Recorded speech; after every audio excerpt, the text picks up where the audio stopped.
ये हमारे पास एसी यानी स्प्रेड एसी का आउटडोर है और आउटडोर में क्या क्या पार्ट लगे होते हैं इसके बारे में हम समझाएंगे। प्लस आउटडोर में कौन सी गैस डली है, कितने एम्पियर में चलता है, इसके बारे में भी मैं आपको पार्ट टू पार्ट समझाऊंगा। तो देखिए ये मेरे पास एलजी का आउटडोर है और इस आउटडोर में जो गैस है वो R22 नंबर की गैस डली है। कौन सी नंबर की गैस है? R22 नंबर की गैस है। 5.8 एम्पियर में ये चलता है। प्लस ये 1290 वोल्ट का करंट ले रहा है। सारी जितनी भी इसमें डिटेल होती है ये सारी है। और ये जो आउटडोर है वो 1 टन का आउटडोर है। कितने टन का आउटडोर कहलाएगा? 1 टन का ये आउटडोर है। इसमें अगली हम बात करें तो यहाँ पे आपको ये जो सेक्शन दिख रहा है, यहाँ पे पंखा यानी ब्लोवर मोटर लगी हुई है जो इसकी कंडेंसर में हीट को बाहर करने का काम करती है। कंडेंसर जब बहुत ज़्यादा हीट होता है उसकी हीट को बाहर करने का काम कौन से करते हैं? हमारी ये मोटर। तो फैन मोटर यहाँ पे लगी हुई है। तो आप देखोगे कि ये जो पार्ट आपको दिख रहा है ये फैन मोटर है और फैन मोटर का काम होता है, ये जो इसके पीछे ये जाली नुमा आपको चीज दिख रही है इसको कहा जाता है कंडेंसर जाली। अगर मैं इसको पलटा के आपको दिखाता हूँ, ऐसे हम घुमा लेते हैं, घुमा दीजिए। ये देख रहे हैं आप, ये जाली नुमा चीज दिख रहे हैं, ये है आपकी कंडेंसर जाली। यहाँ पे देखेंगे ये कॉपर की जाली होती है और कोई कोई में आपको एल्यूमिनियम भी की मिलती है, लेकिन ये कॉपर की अच्छी वाली जाली है। तो जब भी आप कंडेंसर जाली को चेंज कीजिए हमेशा कॉपर वाली को कीजिए जिससे कोई फॉल्ट ना आ सके, कोई दिक्कत ना आए। तो यहाँ पे ये क्या होता है, जब गैस का सर्कुलेशन चलता है तो ये क्या होती है, बहुत अधिक मात्रा में हीट होती है। उस हीट को कम, अगर हम नॉर्मल पंखा ना हो तो हमारा जो आउट इंडोर है वो बार बार बंद होगा, सप्लाई क्या होगी, बार बार कट होगी। तो इसको कम करने के लिए यहाँ पे ब्लोवर मोटर लगाई जाती है यानी फैन मोटर लगाई गई है। और ये फैन मोटर चलती है तो इसकी जो गर्मी है इसको खींच के बाहर फेंकती है, जिसके कारण ये कम मात्रा में गर्म होता है। गर्म तो होता है, जब आप इसको देखेंगे तो हीट होता है। जब ये हीट होगा तो आप समझेंगे कि गैस का सर्कुलेशन बहुत अच्छे से काम कर रहा। अगर ये आपका जो कंडेंसर जाली है ये अगर हीट नहीं हो रही है, अगर कंडेंसर जाली हीट नहीं हो रही है इसका मतलब गैस इसमें या तो गैस नहीं है या तो चोक हो चुका है। तो हमेशा ध्यान रखिए, अगर गैस का सर्कुलेशन सही चल रहा है और एसी सही तरीके से वर्किंग कर रहा है तो कंडेंसर जाली का हीट होना जरूरी है। ये तो होगी हमारी कंडेंसर जाली की बातें। कंडेंसर जाली में फॉल्ट क्या हो सकता है, कभी भी इसमें लीकेज आ जाती है। ये जो दिख रहा है पॉइंट, ये लीकेज आ गई या इसके अंदर लीकेज आ गई या कुछ हो गया तो इस चीज में हमको ये कंडेंसर जाली को चेंज करना पड़ता है या इसकी हम क्या कर सकते हैं, ब्लीचिंग करनी पड़ सकती है। तो इसमें हम क्या करेंगे, कंडेंसर जाली को चेंज कर देंगे। बहुत कम चांसेस होता है कंडेंसर जाली को चेंज करने का। क्या होता है, क्योंकि इतने हैवी पाइपों से ये बनाई जाती है और इसमें ठोकर लगने के चांसेस कम है या छेद होने के चांसेस कम है। लेकिन कोई भी कभी ये देख रहा है कंडेंसर जाली के साथ ये फिंड लगी है, हाथ रख रख के क्या कर देते हैं हम इसको दबा देते हैं जिससे हवा जो है सही तरीके से पास नहीं। कौन सी हवा, जो ब्लोवर मोटर खींचती है वो नहीं होती। तो अपन ध्यान रखिए जब हम कभी सर्विस कर रहे हैं या कोई चीज कर रहे हैं तो ध्यान रखिए ये जाली सही तरीके से हो। इसमें धोते समय बिल्कुल साफ है, ऐसे नहीं कि ऐसे ऐसे धोना, सफाई से करना चाहिए कि ये जाली आपकी खराब ना हो। इसके कारण भी बहुत सी प्रॉब्लम हो जाती है। ओके, यहाँ तक समझे। अब इसको हम यहाँ सीधे पलटा देते, इसको सीधे कर दीजिए।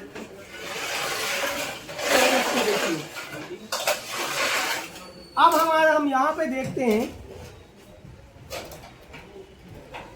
कि ये ब्लो जो हमारी मोटर है, मोटर से 3 पॉइंट निकलते। कितने पॉइंट निकलते? 3। एक को कहा जाता कॉमन, एक को कहा जाता रनिंग और एक को कहा जाता स्टार्टिंग। इसको चेक करने का, देखिए मोटर सही है कि नहीं है, चेक करने का तरीका क्या है। अगर आपके पास कंटिन्यूटी टेस्टर है तो कंटिन्यूटी टेस्टर से आप इसकी कंटिन्यूटी टेस्ट कर सकते हैं। ये देखिए इसमें भी ग्लो हो रही, इसमें भी ग्लो हो रही, इसका मतलब मोटर ओके है। लेकिन केवल ओके चेक कर सकते हैं। इसमें से हमको रनिंग स्टार्टिंग कॉमन निकालनी, तो कैसे निकालेंगे? उसके लिए हमको ये मीटर की रनिंग स्टार्टिंग को चेक करने का तरीका क्या है। तो हमने यहाँ पे एक पीले कलर का मल्टीमीटर ले लिया है, इससे भी हम चेक कर सकते हैं। तो देखिए इस प्रोब, पकड़िए इन प्रोबों को, इसको देखिए, 1-2 प्रोब रख दीजिए, एक पीले कलर की प्रोब और एक रेड कलर की प्रोब, ब्लू कलर की है नहीं। तो ब्लू और रेड की रीडिंग कितनी आ रही है? 242। ठीक है, ब्लू को छोड़ देते हैं। अब रेड की भी रीडिंग देखते हैं कितनी आ रही है? 38। अब हमने यहाँ पीले को छोड़ के ब्लू और रेड की रीडिंग चेक करते हैं।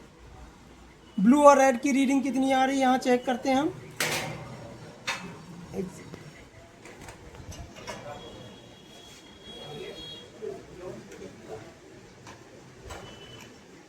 दिखाइए, यहाँ पे हमने ब्लू और रेड की रीडिंग को चेक करेंगे, कितनी आ रही है, आगे चलेगी 580। जिनकी रीडिंग सबसे ज्यादा आई, यानी ब्लू और रेड की रीडिंग सबसे ज्यादा आ रही, तो ये रनिंग और स्टार्टिंग है। और कॉमन कौन सी है, येलो कलर कॉमन है। इनमें से क्या करेंगे, अब रनिंग स्टार्टिंग को चेक करने के लिए क्या पकड़िए, कॉमन में रखते हैं हम। ये हुई कॉमन, इसमें रखने के बाद एक को इसमें रखते हैं। कितनी रीडिंग आ रही, 338, और इसमें कितनी आ रही है, 213। ब्लू कलर की क्या है हमारी, रनिंग, और रेड कलर क्या है, स्टार्टिंग। अब देखिए जहाँ पे कैपेसिटर लगा है 2.5 MFD का, कितने MFD का, 2.5 MFD का कैपेसिटर है। हम यहाँ पे क्या करेंगे, एक लाइन को इसमें दे देंगे कैपेसिटर के एक भाग में, और दूसरे साइड इसको इस साइड दे देते हैं। ये दे दिए हमने, यहाँ देने के बाद कॉमन सप्लाई ये बची है। अब हम क्या करेंगे, एक लाइन लीड ले लेंगे। इसके बाद क्या करते हैं, इसको हम डायरेक्ट चालू करके देखते हैं कि हमारी मोटर ओके है या नहीं है। तो कॉमन वाले पॉइंट में हम एक सप्लाई को यहाँ पे लगा देते हैं। आराम से लगाइएगा, कोई ज़्यादा वो नहीं है, ये लगा दिए। और दूसरी सप्लाई को हम क्या करेंगे, इसको पकड़ लेंगे। इसको आइए पकड़ लीजिए, इसको सीधे गिरे पकड़ के रखे हैं, ठीक है, दूर रखिएगा। और उसके बाद हमने यहाँ से सप्लाई को ऑन कर दिया है।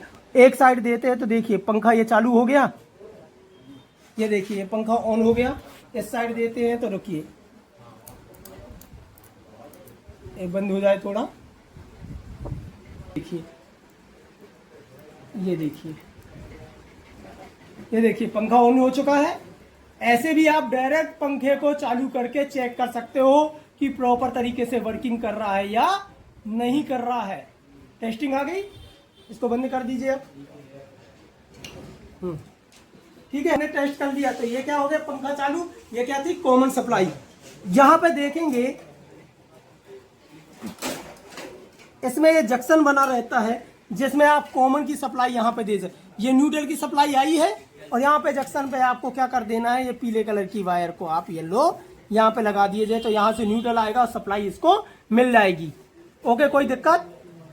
उसके बाद यहाँ पे हमारे पहले कनेक्शन हो जाते हैं कंप्लीट। अगले कनेक्शन की बात करें तो देखिए ये है कंप्रेसर।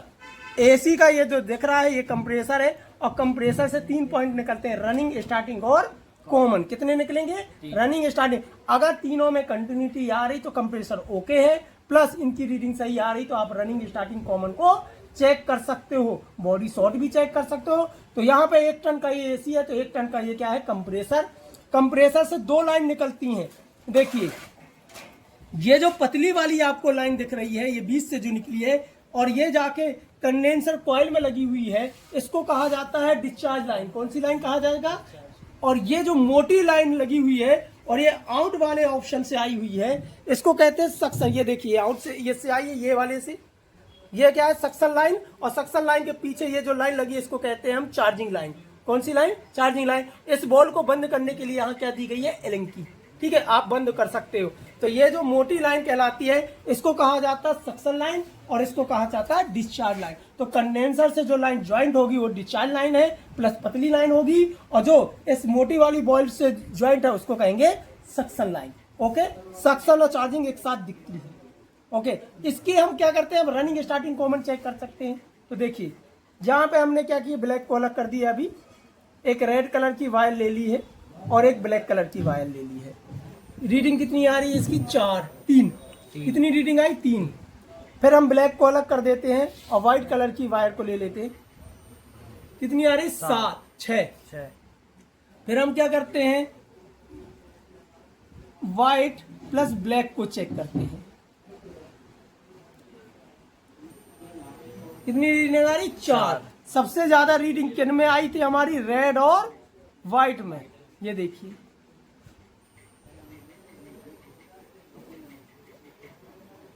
एक सेकेंड, इनको अच्छे से रखते हैं। 7 आई है। तो ये जो रेड और व्हाइट है ये रनिंग, स्टार्टिंग है, ब्लैक कलर कॉमन है। तो जैसे आपको कॉमन मिल जाता है तो ये जो अडोप्टर आपका यहाँ पे बना हुआ है, इस अडोप्टर में इसको भी लगा दो, तो यहाँ से क्या मिल जाएगी इसको, कॉमन की सप्लाई। प्लस ये रनिंग स्टार्टिंग है, तो यहाँ देखेंगे ये है कैपेसिटर। क्या है, कैपेसिटर। ये जो है 45 MFD का कैपेसिटर। कितने MFD का है, 45 MFD का ये कैपेसिटर है। इस कैपेसिटर में ये 4 वाला जो पॉइंट होता है, कौन सा पॉइंट है, 4 वाला पॉइंट है, ये फेस का जंक्शन है। कौन का जंक्शन है, फेस के लिए भी जंक्शन का यूज कर सकते हो और रनिंग के लिए भी इसको यूज। और ये वाला आप एक कॉइल स्टार्टिंग, तो यहाँ पे ये देख रही हैं, एक को आपको कहाँ लगा देना है, इसमें लगा देना है, और रनिंग वाली कॉइल को किस में लगा देना है, इस साइड लगा देना। किसी भी साइड लगा सकते हो। तो ये रनिंग और ये क्या कहलागी, स्टार्टिंग। ये फेस की सप्लाई आ रही थी, इसको इस साइड लगा दिए, ये लग गई। इसके बाद क्या कहलाता है, यहां से हमको सप्लाई किसको देना है, इसके पॉइंट को किसको देना था, इस पॉइंट को सप्लाई देना है। तो ऐसे इस वायर को यहां लगा देते हैं हम,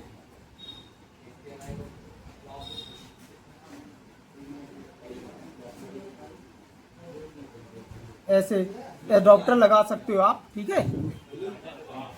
यहाँ पे ये किया अपन ने और इसको ये कर दिए, तो ये यहाँ लग गया। और ये क्या है, अब क्या पंखे को क्या देना था हमको, फेस। तो फेस कहाँ से, यही जंक्शन फेस, क्योंकि यहाँ आया है, और फेस एक इसको भी मिल गया, किसको फेस मिल रहा है, एक इसको फेस मिल गया, यहाँ से ये फेस निकल किसको मिल गया, और यहीं से फेस हमने ये दे दिए। ये है हमारी कनेक्शन कंप्लीट। तो ये जंक्शन हो गया। अब क्या होगा, इंडोर से जो हमारे पास इंडोर लगी हुई है, इंडोर से क्या आएगा, एक न्यूट्रल और एक फेस की सप्लाई। एक यहाँ पे न्यूट्रल लगा दो और एक यहाँ पे फेस लगा दो, एसी का आउटडोर ऑन हो जाएगा, यानी एसी आपकी वायरिंग कंप्लीट। फॉल्ट क्या क्या आएगा, अब समझते हैं। यहाँ पे फॉल्ट आने की यहाँ पे दिक्कत क्या है, पहला आपकी मोटर ऑन नहीं होगी।